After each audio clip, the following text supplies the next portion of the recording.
Hi, I'm Jenny. For the new members, I just want to thank you for joining. And this group has a lot of stuff in it. I just read another book.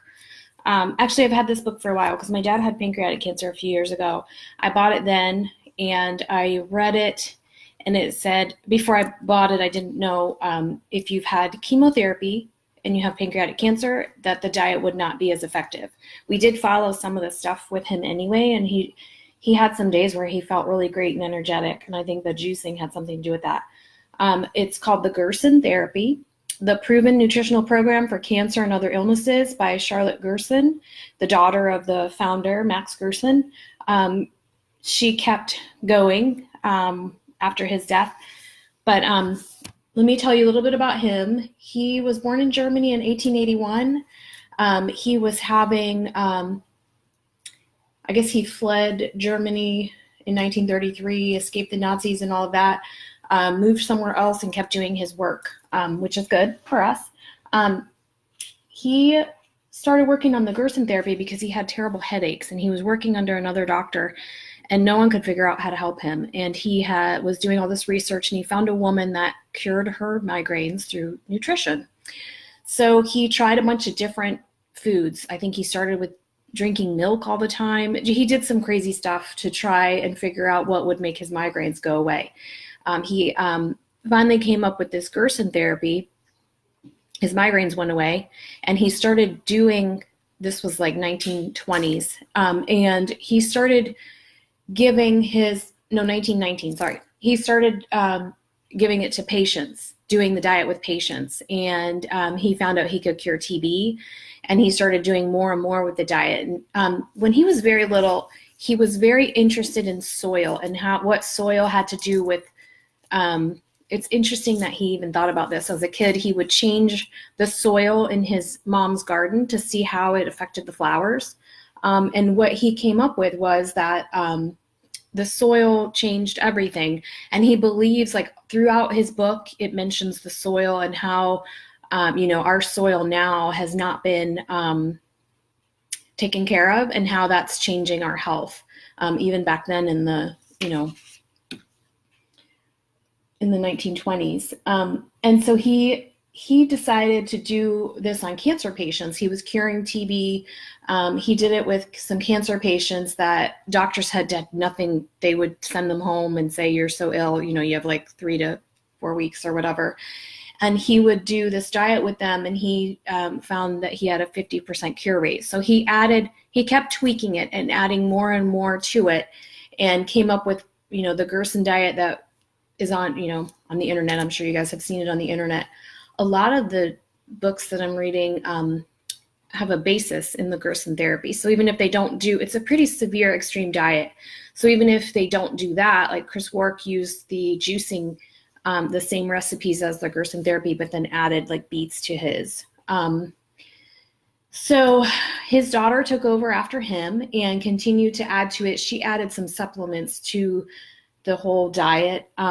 He went in front of the Senate and showed the Senate in 1946, the United States Senate, that he could cure cancer, and they were going to give him all this money. This book is really about the history of the Gerson diet, and there's a lot of information in here about how Big Pharma and the American Cancer Society did not want this information out there. So I don't know how true that is, but there seems to be a very anti-pharma, medical community information in this book. How they tried to stop it. He was proving that he could cure people, and then they wouldn't let it be published in the newspapers. One reporter published it, he got fired. Things like that are in this book. One of the interesting stories that he brought, the patients that he brought in front of the Senate was a 17-year-old girl. She had a brain tumor on the bottom of right here, and she was paralyzed by it, and it was inoperable. And she did the diet. She was unable to walk, and she did the diet, and she was able to walk, and she lived, and she became healthy. So that's pretty amazing. I can't find any research that a medical doctor would look at and say, yes, the Gerson diet is healthy. But in the 80s, they started testing which foods could fight cancer. And in 1995, they started doing it even more.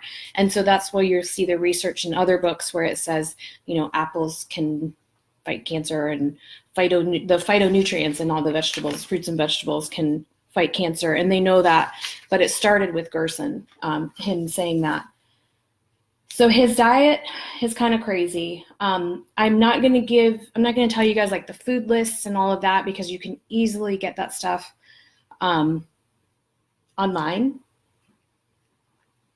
Anytime you want it, you can pull up a food list. I'm going to talk a little bit about the things I did that were part of the Gerson therapy. So when I first got my diagnosis last June, I immediately started juicing. So I used his celery, green apple, carrot recipe, and I juice that every day. He suggests that you have 8 ounces of juice every hour. So you start with, even the fruit juice you have to do yourself. So you start, in his diet, it's very specific what juice you have and when. I just used his recipes and then did the juicing all day long. But I was not it wasn't hourly for me. He also says no water because you should drink enough juice that you're hydrated. And he says it hydrates you better than the water, which is that felt funny for me. So I went ahead and drank water anyway. He says liver is the key to health, and that's why. Okay, so let me explain what he believes causes cancer, and then that will help you understand why the diet is the way it is. So he believes that a patient-centered cure is best, where you harmonize the person's biochemistry, elevate the workings of a suppressed immune system, and correct the malfunctioning of essential organs. So he wants patient-centered focus in all healthcare. That was his thing. He also talked about salt and water intake management and potassium increase. He believed that the salt there was sodium around all the cancer cells, and that was helping them grow. And so he wants us to cut down all salt intake and water intake, and then drink the juice and get all that potassium and vitamin K that will help our cells be hydrated without being dehydrated. He says the salt just swells up our cells but isn't actually hydrating them. So it's more inflammation than hydration. And then he also believes that the hourly intake of the fruit juices helps detox. So he needs our systems to be detoxed, is what he says. Hold on. That's not what I wanted to tell you yet.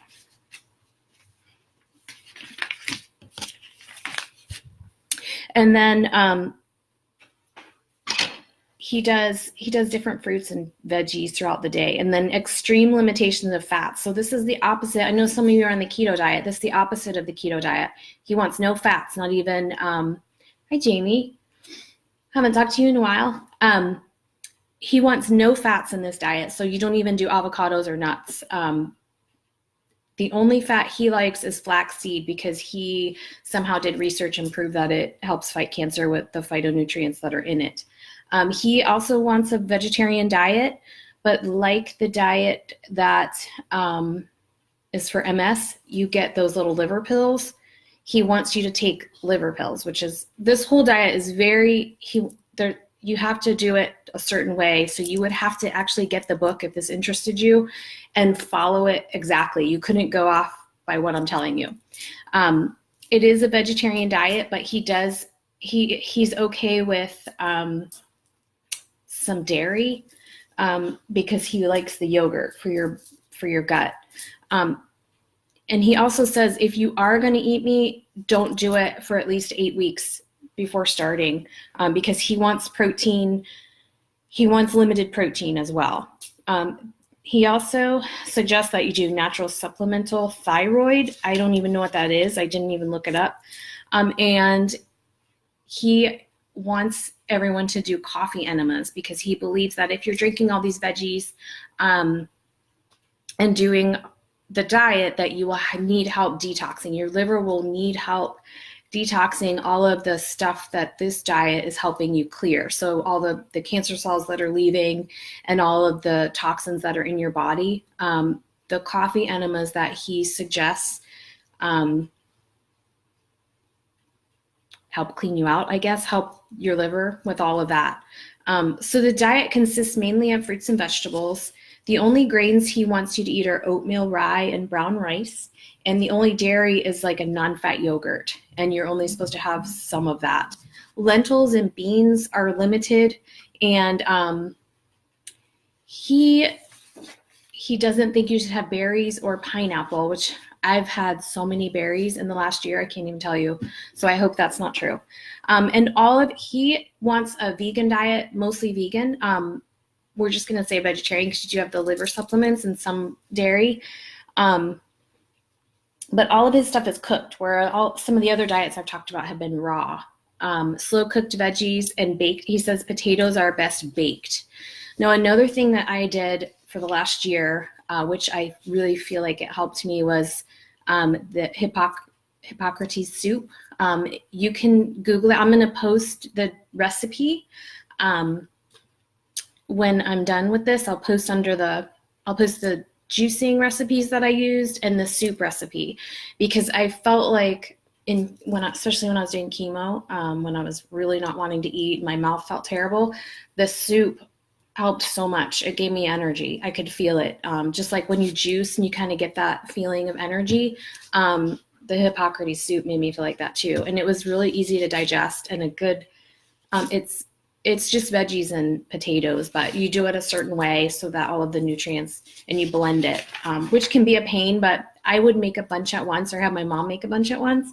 And then I would just separate it and freeze it and have soup to eat whenever I wanted. And right now I need a break from it because anything I had for the last year, I'm kind of not wanting anymore, but definitely going to go back to it at some point because it made me feel good having that soup. The supplements he recommends are the thyroid extract, which I don't know which one it is, and I didn't look it up. Potassium iodide, because he wants the potassium up and the sodium down. The liver extract pills. Pancreatic enzymes, which are just digestive enzymes some of you may already be taking. And niacin, which you do have to be careful when you take niacin if you decide to take it, because it can do that flushing where you feel like passing out, or you do pass out when you take it. It's never happened to me, but I just wanted to warn you guys. So maybe talk to the people and someone who knows what they're doing at the health food place when you pick it. Because I think they have the no flushing niacin that you can get. Let's see what else that I wanted to tell you about this book. It's a kind of an extreme diet. There's not a lot of research online proving it right or wrong. A lot of stories about people that got better in the book, which is always interesting to me. And there's a whole part on radical remission, how it's, how it can happen with the Gerson. He believes that most of the people, or his daughter, I guess, believes that most of the people that went through radical remission were on a Gerson type diet. And that's why they went through remission. He does say it takes about 2 years for the diet to fully heal you. So if you're healing from a disease or you're healing from the cure, like I am, healing from chemo, he says expect 2 years for your cells to use this diet and flush all the toxins out and heal you. He does list, I think, 152 illnesses that he believes the Gerson diet cures, including allergies, diabetes, arthritis. It sounds like a lot of autoimmune stuff because there's MS on the list as well. Another doctor, Japanese doctor, Hoshimo, cured a lot of patients using the Gerson diet and wrote a book about it as well. This book, if you were going to get a Gerson book, I think, honestly, I don't even think you have to buy a Gerson book because there's so much information online. I'm going to post a bunch of the sites that I have opened up. I'm going to post them because they have the food list. They have exactly what you're supposed to, like a meal plan, what a meal plan looks like. And I know that I talked to you guys about this before, but when you're doing chemo or you're not feeling well, raw might be too much for you. And the Gerson diet does talk about almost overcooking all your vegetables, like slow cooking them in their own juices, and just making sure that they're almost overcooked so your body can digest them very easily and doesn't have to work too hard. And I did that for the last year. My acupuncturist told me to do that. So I was doing raw at first and doing a lot of the juice. And she was like, no. You need moxa, this stuff she burned, and you need very cooked vegetables. So I did follow some of the things on the Gerson diet. I did not do the enemas. I was afraid it would throw off my gut biome because I worked really hard, even before I had my diagnosis, of making sure I had a healthy gut biome. And I was afraid that the enemas would mess that up. So I didn't do enemas. So I don't know if you guys have any questions. It's kind of a crazy diet when you read about it because you're not drinking water, you're drinking juice every hour. You use about, if you followed this diet, you would use about 20 pounds of organic fruits and veggies a day. So it's a commitment. But I know for a fact that when I followed some of the things that you did, I had more energy. And I saw when my dad was ill and he was doing the Gerson diet, he did not do the enemas either. He did a lot of the juicing and followed the food plan where he had oatmeal for breakfast with a little fruit and then had juice all day and then had the fruit snack. And then he was following the diet plan. Luckily his girlfriend knew it and was following it. And he felt so much better when he was doing it. So there's definitely something to it. It's just a huge commitment. Let's see if there's anything I missed in my notes that was interesting. The book really is about, hi Pat, how are you? The book really is about him and how he got the diet, how he came up with it, how he tried to make it mainstream and he couldn't get it mainstream. So I just think you don't even need to buy this book, but it's worth mentioning because Chris Work based a bunch of his things on it. Chris Carr based a bunch of her stuff on it, her juicing recipes and all of that. And so this is definitely the pioneer to all the people that, that are famous now for curing their cancers or feeling better during cancer treatment. So, and I can't remember the woman's name who had stage 4 and she wasn't doing well. And then she started doing a diet very similar to this. I can't remember her name though. And now she's really healthy. She looks great. And she's helping other people go do these diets. So, I don't see any questions. So I'm gonna end the video and I'm gonna post all the stuff I talked about. Oh, and just for fun, if anybody wants a card, I only had like 2 takers. So if anybody wants a fun card, let me know. I'm gonna read Eat to Beat Cancer because it was mentioned on the site. If you guys have any other books you want me to read and review. This review was really short because everything is online. I think he was a genius actually, and I think this stuff is amazing. But I really feel like you would need a lot of money and time to stay on this diet. So you'd have to have a really good reason, like you're stage 4 and things weren't working out medically, or you really felt strongly about it because this is a commitment. But I think there's stuff we could do that he came up with that would help all of us. So thank you guys for watching. They're just on Amazon, Pat. The cards are on Amazon. Oh, you guys want cards now? Velma wants a card. Do you have a question? All right, shuffling the cards. Like the Jeopardy song? Oh, this one's for you, Velma. Ask yourself, How many fucks you give? Okay. Pat, I'm going to give you one too, just for fun. Maybe it's because they're mean and stupid. I like that one. Okay. All right, you guys, let me know if you have any questions. And I'll talk to you soon. Bye-bye.